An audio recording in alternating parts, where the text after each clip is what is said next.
il y a 5 traits de personnalité. C'est universel.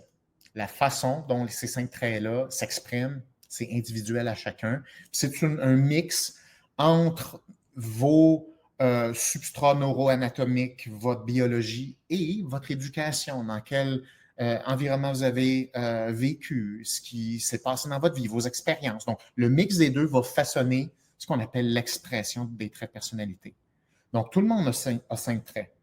La façon dont ces traits-là s'expriment, ça dépend de chacun. C'est un mix de biologie puis d'environnement. OK, je vous nomme les 5 traits et je vous nomme les patterns associés aux 5 traits. OK? Il y en a beaucoup. On ne peut pas faire tout là, ce soir, mais quelques-uns. OK? Neuroticisme, ce sont les émotions négatives. Plus une personne est forte en neuroticisme, plus une personne a d'émotions négatives. D'accord? Donc, dans les émotions négatives, il y a deux façons typiques de les exprimer, soit en retrait, c'est-à-dire quand une personne a des émotions négatives, elle a tendance à se rétracter, à se cacher. Okay? C'est une espèce de réaction neurobiologique naturelle dans des situations nouvelles, avec une perception de menace. C'est le fameux freeze, on ne bouge plus. Donc, on se cache et on ne bouge plus, on attend que ça passe. Ça, c'est le typique retrait qui peut être déclenché par le neuroticisme. L'autre option du neuroticisme, c'est, excusez-moi, j'ai craché dans ma vitre. Quand je suis passionné, ça arrive. Donc, l'autre option, autre que le retrait, c'est la volatilité, c'est-à-dire ce sont des personnes qui vont aller plus à l'attaque. Donc, lorsqu'il y a des émotions négatives, ce sont des gens qui sont primés. La colère est beaucoup plus utilisée. Ce sont des gens qui sont plus irritables. Ce sont des gens qui sont plus volatiles au niveau des émotions négatives. Okay? Donc, plus une personne a un neuroticisme élevé, plus elle a des émotions négatives. Les émotions négatives, c'est anxiété, dépression, impuissance, colère. OK? Ça, c'est un trait. Deuxième trait, l'ouverture. Excusez-moi, je vais y aller avec l'extraversion. L'extraversion, je commence avec les deux plus puissants, OK? Parce que je vais attirer votre attention sur ces patterns-là. Pattern du neuroticisme et pattern de l'extraversion. L'extraversion, je pense que vous avez une idée c'est quoi. Si on est très élevé en extraversion, on s'exprime, c'est évident, on partage les émotions, que ce soit verbal, non verbal, on va vers les autres, on veut prendre le lead. Les gens qui sont extravertis ont des patterns de vouloir être à l'avant-scène, créer des relations. Ils sont bien avec les autres, ils savent connecter avec les autres, ils savent capter l'attention. Tout ça, ce sont des patterns stéréotypés d'extraversion. C'est bon? Donc, on a vu neuroticisme, émotion négative, extraversion, tendance à aller vers les autres. L'ouverture, capacité d'imagination, tendance artistique. OK? Les personnes qui sont très ouvertes ont une plus grande facilité à l'abstraction. Donc, ce sont des gens qui sont capables d'aller dans un univers plus théorique, plus abstrait, versus des personnes qui sont plus concrètes, OK? Qui doivent toucher, n'aiment pas ça réfléchir à 10 000 concepts flous. Ce ne sont pas des gens avec une grande ouverture. OK? Fait que les patterns reliés à l'ouverture, imagination, pensée divergente, pensée out of the box, pensée nouveauté, la stimulation par la connaissance, l'art. OK? Ça, c'est l'ouverture. Après ça, il y a la conscienciosité. Conscienciosité, c'est le trait qui vous rend organisé et déterminé. Donc, les patterns de la conscienciosité, ce sont des gens qui aiment l'ordre, la structure.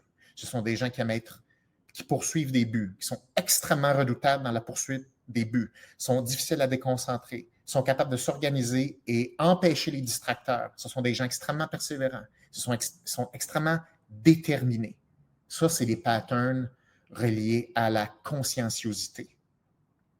Et finalement, il en reste un, l'agréabilité.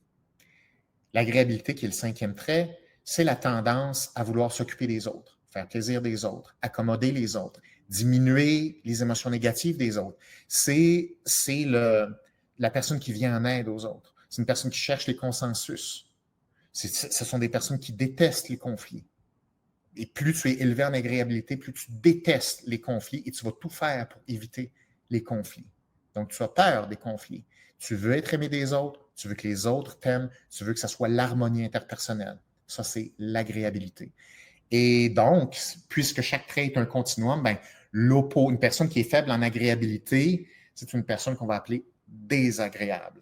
Désagréable veut dire que ce sont des personnes qui s'en foutent de ce que les autres pensent d'eux. Et oui, ça existe. Donc, il y a des gens qui, peu importe ce que les gens vont dire ou parler négativement contre eux, ça leur passe 10 pieds par-dessus la tête. Et même, ça les stimule. Ils aiment les conflits. Ils vivent avec des conflits. Ils vivent avec l'opposition. Ce sont des gens qui sont très compétitifs d'habitude. Donc, la désagréabilité s'accompagne avec des patterns de compétition. Ce sont des patterns de gagner. Gagner quelque chose, peu importe. Ça, c'est la typique désagréabilité, qui est l'opposé des patterns de l'agréabilité. Est-ce que les personnes hyper agréables sont des bons compétiteurs? Si je vous pose cette question-là, juste basé sur ce que je viens de dire, c'est rien ça là. Mais si vous extrapolez, là, selon votre jugement, une personne hyper agréable, est-ce qu'elle aime compétitionner contre les autres? Oui ou non? Juste ça, oui ou non?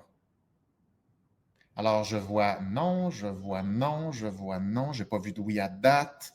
Toutes des noms. Gwen Lafouine, alors, il dit pas du tout, en caractère gras, pas intéressé par la compétition. Alors, vous semblez être unanime là-dessus, vous avez 100% raison. Déjà là, il faut savoir ça. Parce que dans la vie, il y a des compétitions des fois. On n'est pas tout seul. Il faut être sélectionné.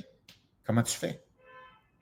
C'est utile de savoir quel est ton trait de personnalité agréable et à quel point va créer des patterns non conscients qui vont t'empêcher de manifester tes compétences et d'être sélectionné. Si vous saviez combien de fois j'ai dû régler ça dans ma vie en coachant des gens, juste l'agréabilité a une incidence fondamentale sur vos relations, sur la manifestation de vos talents, votre capacité à ne pas vous faire abuser. Donc, vous avez vos 5 traits. Neuroticisme, agréabilité, ouverture, conscienciosité et extraversion. OK? Ça, on va mettre un accent là-dessus parce que dans ces 5 traits-là, s'infiltrent d'autres patterns, des patterns anxieux qui vont aller se greffer aux traits de personnalité.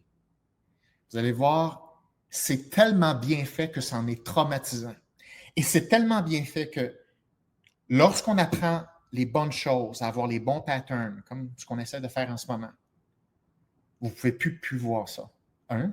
Et 2, vous êtes capable d'anticiper des comportements et prédire des comportements. Et plus vous êtes bon, plus vous avez de l'expérience, plus votre capacité à repérer des patterns sont fins, sont précis, sont rapides, plus vous êtes dans le mille et précis sur les tendances et la prédiction de comportement.